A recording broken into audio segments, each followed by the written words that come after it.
Bihar live 7 खबर की तह तक।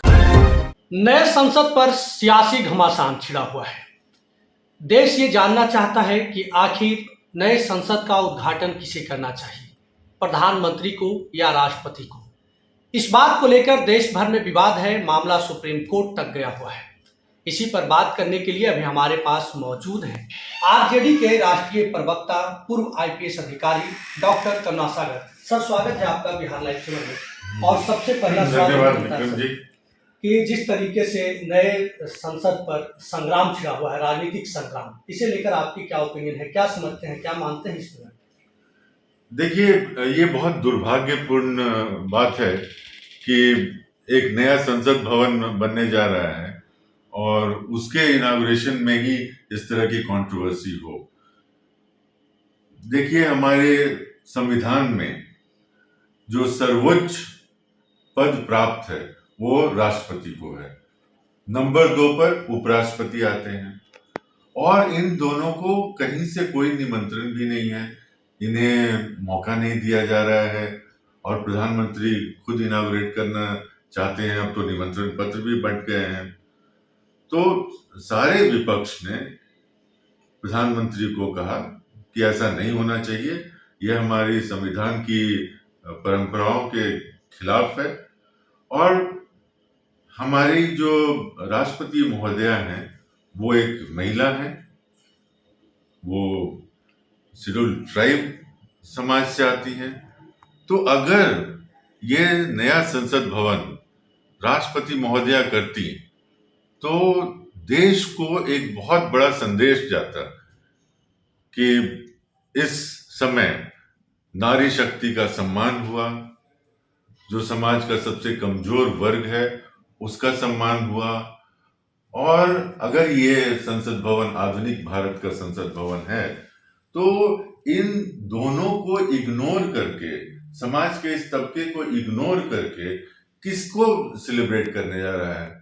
तो इसलिए ये बिल्कुल ही जो हो रहा है वो परंपरा के खिलाफ है। आपके नेता जो है तेजस्वी यादव, उन्हें ट्विटर बॉय कहा जाता है। क्या मानते हैं कि प्रधानमंत्री भी नए संसद का उद्घाटन करके जो है अपने आप को सबसे बड़ा बताने की कोशिश कर रहे हैं? आरजेडी पार्टी का इसमें क्या है आइडियोलॉजी? देखिए, आरजेडी पार्टी इसमें विपक्ष के साथ खड़ी है और हमारे नेता तेजस्वी जी ने सबसे बढ़ चढ़ के इसके खिलाफ विपक्ष को जोड़ा और उसके बाद सारे विपक्ष एक के बाद एक सबने इस मुहिम में शामिल होने की कोशिश की। आपके जो सहयोगी दल है बिहार में, जिनके साथ आपका सरकार है, जेडीयू, और उस पार्टी का कहना है कि हम लोग अनशन पर जा रहे हैं, यह जो है एक दलित का, आदिवासी का अपमान है, राष्ट्रपति का अपमान है। क्या उस अनशन में आप लोग भी शामिल होने वाले हैं? देखिए, ये तो हमारे नेतृत्व को डिसाइड करना है, वो करेंगे कि किस रूप में हम इसमें जो हमारी जो ऑब्जेक्शन है उसको हम किस रूप में दिखाते हैं। लेकिन कोई भी विपक्ष की पार्टी अगर अपने किसी भी रूप में अपनी असहमति दिखाती है इस संदर्भ में, तो हम उसको वेलकम करते हैं। करुणासागर सर, आपकी पहली इंटरव्यू हमारे साथ है आरजेडी में ज्वाइन करने के बाद। पहले जब आप आईपीएस अधिकारी थे, टीजी थे, तब हमारी बात हुई थी। लोग आपसे कयास लगा रहे थे कि आप जब रिटायर होंगे तो भाजपा में जाएंगे, किसी अन्य पार्टी में जाएंगे, लेकिन एक ऐसी पार्टी में जो यहाँ विशेष जाति का पार्टी कहा जाता है, आरजेडी ज्वाइन कर लिए, जिस जाति से आपकी मतलब ताल्लुकात नहीं है। इसके पीछे क्या वजह रही है? इसके पीछे सिर्फ और सिर्फ एक ही बात है, विचारधारा। देखिए, इस समय देश में 2 विचारधारा है। एक विचारधारा जो समाज को बांट रही है, धार्मिक ध्रुवीकरण कर रही है, समाज को असहिष्णु बना रही है और जो बहुसंख्यकवाद है उसको प्रमोट कर रही है। और दूसरी विचारधारा जो समाज के हर वर्ग को साथ लेके चलना चाहती है और खासकर दलित, शोषित, वंचित, गरीब, कमजोर सबके साथ खड़ी है। तो हमारा भारत महात्मा गांधी के सपनों का भारत होगा, बाबा साहब अम्बेडकर के सपनों का भारत होगा, या एक विखंडित भारत होगा। ये सिर्फ मेरे लिए नहीं है, इस जनरेशन के लिए, सबके लिए रेलेवेंट है। और जब मैंने देखा कि मेरी विचारधारा, जो जिस तरह से हमने पढ़ाई लिखाई की, जिस विचारधारा को लेकर हमने नौकरी किया, और वो विचारधारा आरजेडी में है, तो मेरे लिए आरजेडी एक नेचुरल चॉइस थी।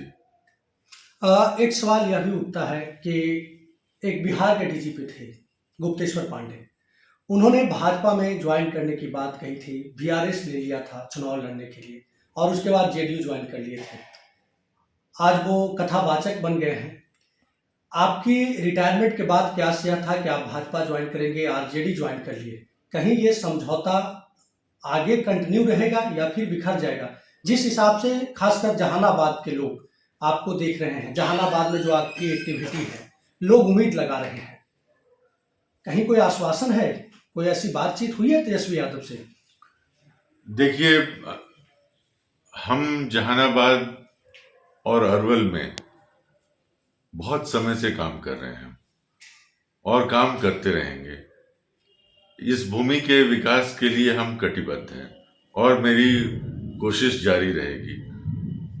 और जहां तक पार्टी में किसी रोल का है, तो पार्टी ने इस समय मुझे राष्ट्रीय प्रवक्ता बनाया है और उस रोल को मैं पूरी तरह से ईमानदारी से, परिश्रम से निभाने की कोशिश कर रहा हूं। और जिस तरह का रोल जब भी पार्टी मुझे कहेगी, मैं हर तरह के काम के लिए कभी भी किसी समय तैयार हूँ। एक मेरा आखिरी सवाल है, आप एक आईपीएस अधिकारी हैं, तेजस्वी यादव पर कई बार गंभीर आरोप, भ्रष्टाचार के आरोप उनके पिता लालू यादव पर, जो आपके राष्ट्रीय अध्यक्ष हैं, उन पर लग चुके हैं। तो आपको नहीं लगता है कि जिस तरीके का तंत्र देश में काम कर रहा है, इन शिकंजों में आप भी आ सकते हैं? तेजस्वी यादव ये खुद बोलते हैं कि हमारे लोग को परेशान किया जा रहा है, हमें परेशान किया जा रहा है।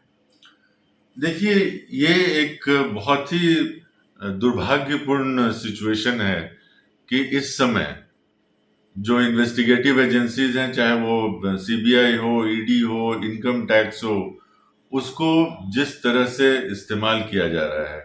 और मुझे ये साधारण सिंपल बात है, आप डेटा देख लीजिए कि पिछले 8-9 सालों में कितने केस रजिस्टर हुए हैं और उसमें अपोजिशन के खिलाफ कितने केस हुए हैं और बाकी लोगों के खिलाफ कितने केस हुए हैं।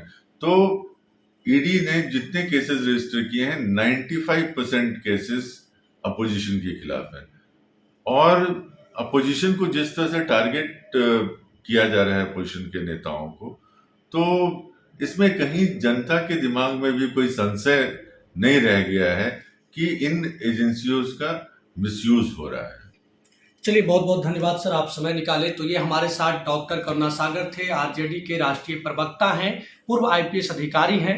इनका साफ कहना है कि नए संसद भवन पर जो संग्राम है, उसमें विपक्ष के साथ पूरी तरह से सख्ती के साथ आरजेडी खड़ा है और जो विपक्ष का फैसला होगा उसमें आरजेडी अपनी सहमति जताएगी। साथ ही यह बात भी इन्होंने कहा है, जिस तरीके से जहानाबाद के लोग मतलब सपना पाले हुए हैं, लोग चाहते हैं, उस पर वो खरा उतरेंगे या नहीं उतरेंगे ये तो वक्त की बात होगी, लेकिन इनका यहाँ संघर्ष जारी रहेगा। जहानाबाद अरवल के लोगों के लिए पहले भी काम करते रहे हैं, आगे भी काम करते रहेंगे, ऐसा इनका मानना है। बहरहाल, आप इस नए संसद भवन को लेकर जो सियासी घमासान है उस पर आप क्या सोचते हैं, क्या समझते हैं? डॉक्टर करुणा सागर ने जिन बातों का जिक्र किया है उस पर आपकी क्या प्रतिक्रिया है, कमेंट बॉक्स में जरूर कमेंट कीजिएगा। आप सभी दर्शकों का बहुत बहुत धन्यवाद। नमस्कार।